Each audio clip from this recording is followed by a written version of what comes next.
আবু বকর রাদিয়াল্লাহু আনহুর খুসুসি আমল কয়জন জানেন? ফজরের নামাজ পড়ে তিনি দূরে কোথাও চলে যেতেন। উমর রাদিয়াল্লাহু আনহু একদিন ফলো করছেন, যায় কোথায় এই মানুষটা। ফলো করতে করতে করতে করতে দেখলেন দূরে একটা বৃদ্ধা মহিলার ঘর আছে, অনেক দূরে, কাম্পুঙ্গের মতো।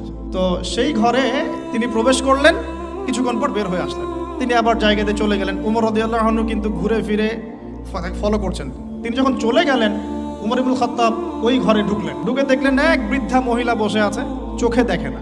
তখন তিনি জিজ্ঞাসা করলেন যে কে আপনি, পরিচয় দিলেন, কি সমস্যা আপনার, আমি চোখে দেখতে পারি না। এই যে ব্যক্তি একটু আগে আপনার ঘরে এসেছিল সে কি করলো, কেন আসে প্রতিদিন, ইনভেস্টিগেট করছেন।